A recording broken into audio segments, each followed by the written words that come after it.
saya kembali ke contoh awal. Seorang imam itu untuk bisa membaca dalam misa dan seterusnya, ternyata sekolahnya lama dan juga macam-macam persyaratan harus dipenuhi. Enggak semua orang yang punya maksud baik itu akhirnya lulus. Maka biasanya itu kan sedikit yang jadi dari yang masuk. Seorang imam itu untuk bisa memimpin misa itu juga ada persyaratan sakramen. Pertama, dia harus sudah dipermandikan, harus sudah komuni pertama, harus sudah krisma. Nah, petugas lain di dalam misa yang juga ada persyaratan sakramennya adalah seperti misalnya mesinar, itu sudah komuni pertama. Kalau lektor atau pemasmur atau prodiakon, itu di samping sudah baptis, sudah komuni pertama, juga sudah menerima krisma. Karena apa? Ini bukan membaca untuk hiburan. Sebenarnya menjadi lektor, menjadi pemasmur di dalam misa, itu menjadi saksi Kristus. Itu yang mewartakan Kristus. Itu sebabnya orang harus sudah menerima krisma dulu. Karena krisma itu sebenarnya sakramen perutusan. Maka untuk menjadi lektor, menjadi pemasmur, orang memang harus menerima krisma. Asisten imam juga harus sudah menerima krisma. Kalau mesinar sudah komuni pertama. Itu persyaratan sakramental. Tapi persyaratan itu bukan hanya soal sakramen. Jadi ada persyaratan sakramen, tetapi juga ada persyaratan lain, yaitu kemampuan. Nah, latihan itu soal kemampuan. Kalau membaca untuk diri sendiri nggak masalah. Ini membaca mewartakan Yesus untuk umum. Dan kembali, janganlah kita tuh lebih dari Yesus. Janganlah kita terlebih dari murid-murid yang sungguh disiapkan oleh Yesus. Semuanya belajar. Nah, jadi persyaratan yang berikut selain sakramen sebenarnya adalah kesediaan untuk dibina. Saya bayangkan apa yang terjadi kalau orang mau menjadi murid Yesus tapi nggak mau dibina. Murid-muridnya Yesus, aktivisnya Yesus itu semua menjalani pembinaan. Nggak ada yang tidak menjalani. Semua menjalani. Kalau paham, harusnya orang seperti itu. Maka saya tuh kagum. Ada seorang umat, suaranya bagus, bagus. Tapi masih mau ikut latihan. Tuh, suaranya bagus. Waktu saya tanya, ya saya sadar. Kalau saya nyanyi di luar atau membaca di luar, ngajar, ya nggak masalah, nggak latihan, nggak pembinaan. Tapi dalam gereja kan berbeda. Saya kagum dengan orang-orang yang rendah hati, yang bahkan saya menemukan sendiri. Ada seorang dosen, suaranya bagus, dia seorang doktor, tapi masih mau latihan dan juga mau hadir untuk pembinaan seperti ini. Jadi pertemuan itu dua macam, jangan hanya satu, dua macam. Pertama latihan, yang kedua pembinaan. Kalau seperti yang saya lakukan sekarang ini adalah pembinaan. Orang itu perlu ditambah pengetahuannya. Iman itu tumbuh dari pendengaran, pendengaran akan firman. Jadi pembinaan itu sebenarnya dasarnya itu adalah kitab suci. Maka yang namanya lektor itu memang di samping dia latihan, tapi juga diberi pengetahuan. Kalau pengetahuannya itu cukup, dia bisa menjadi tugas yang menyentuh hati. Mengapa ada begitu banyak petugas yang tidak menyentuh hati? Luarnya sama, luarnya, dalamnya yang berbeda. Nah, maka kalau kita bicara mengenai petugas misa, lektor atau pemasmur, itu nomor satu adalah kita butuh orang yang rendah hati, yang mau menjalani pembinaan. Saya sharing saja, karena pengurusnya juga mau belajar, sehingga kemudian juga ngurus anggotanya ya bagus. Di sini ada yang ikut Legio Maria? Ada? Legio Maria itu aturannya ketat. Orang juga mau toh. Kalau nggak mau ngikuti aturan Legio Maria, ya nggak usah menjadi legioner.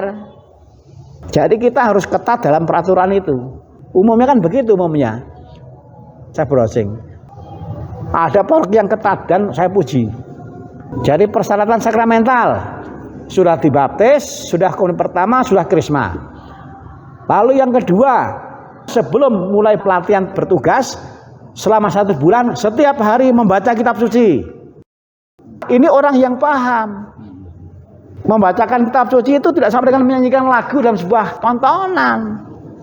Jadi orang dibangun kebiasaannya. Sebelum tugas, membaca dulu kitab suci setiap hari. Untuk memulai tugas. Tugas pertama, misa harian. Lalu tugas yang kedua, misa weekend, 1 minggu tapi yang pagi. Karena kita melihat perjuangannya itu. Namanya perutusan. Perutusan itu nggak bisa memilih. Kalau memilih semua mau yang jam banyak umat. Ini perutusan, penugasan yang berarti orang nggak bisa memilih. Tapi orang diberitahu dulu di awal, sanggup tidak. Kalau nggak sanggup ya nggak usah. Yang penting kan bagaimana kita menjadi orang Katolik yang baik. Dan orang Katolik yang baik itu nggak harus menjadi lektor. Kalau yang bisa menyesuaikan dengan peraturan menjadi lektor, ya silahkan. Kalau nggak bisa ya nggak apa-apa. Namanya petugas itu seperlunya saja. Mungkin kita harus melihat sekarang sudah waktunya lah. Umurnya berapa paroki ini? Tahun besok itu 60 tahun nggak salah. Mendekati itulah.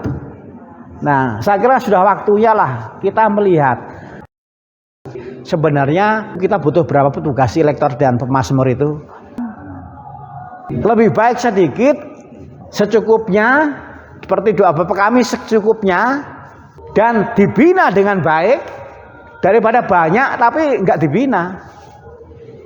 Lebih baik sedikit, orang itu bisa lebih sering bertugas. Kalau lebih sering bertugas itu kan jam terbang menjadi tinggi. Kalau banyak jarang tugas itu lalu repot kan. Pastor itu cepat lancar misanya karena apa? Misanya banyak, kesempatannya banyak. Nah, saya kira sudah waktunya kita juga seperti itu.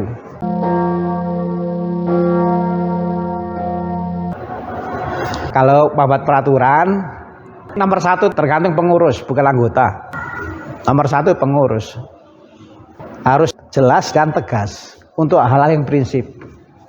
Kalau saya baca-baca, bagus. Kenapa? Pengurusnya tuh membuat peraturan yang jelas dan tegas. Jangan terlalu mewadahi yang menggampangkan lah. Saya tuh sedih kalau ada orang yang menggampangkan. Tapi juga sedih kalau ada pengurus yang mewadahi orang-orang yang menggampangkan. Sedih saya, betul sedih. Karena apa? Seri-seriusnya kita nggak ada apa-apanya kalau dibanding dengan yang diberikan oleh Tuhan Yesus. Nggak ada apa-apanya. Saya bukan sombong, bukan. Saya itu berusaha untuk menghiti betul peran Yesus dan pengorbanan Yesus. Dan kalau kita tuh memang untuk Yesus, perhatikanlah apa yang diharapkan Yesus. Kalau sanggup ya ya, kalau tidak ya tidak. Ini bukan soal aku, bukan. Itu karena Yesus menghendaki ya begitu. Kalau orang itu tidak mau memanggil saya, berarti aku tidak layak. Itu bukan kata saya. Sebenarnya ada hal yang mungkin harus tegas. Saya kira yang tegas adalah pertama persyaratan sakramental. Harus sudah dibaptis, komunion pertama dan krisma. Itu persyaratan sakramental. Yang kedua, mau menjalani 2 hal, latihan dan pembinaan. Latihan itu hanya soal skill ya, soal keterampilan. Tapi kalau pembinaan soal pengetahuan dan hidup rohani. Saya yakin kalau kita itu agak ketat, akan ada peningkatan mutu, peningkatan kualitas. Dan kalau ada peningkatan kualitas itu juga nanti akan ada peningkatan daya sentuh. Maka itu tadi yang dibutuhkan adalah orang yang rendah hati. Yesus itu nggak butuh orang-orang hebat kok. Yang dibutuhkan oleh Yesus adalah orang yang rendah hati, yang mau dibina. Murid-murid Yesus tidak hebat. Kalau kemudian murid-murid Yesus bisa hebat, itu karena apa? Karena dibina dan mau dibina. Kalau doa Yesus, ya Bapa, aku bersyukur kepadamu karena engkau menyembunyikan bagi orang yang merasa diri pinter. Itu kitab suci. Nah, jadi saya kira sudah waktunya lah, sudah waktunya. Saya mau bantu kok. Tapi saya membantunya ya seperti ini. Lebih ke bagian motivasi ya, yang spiritual.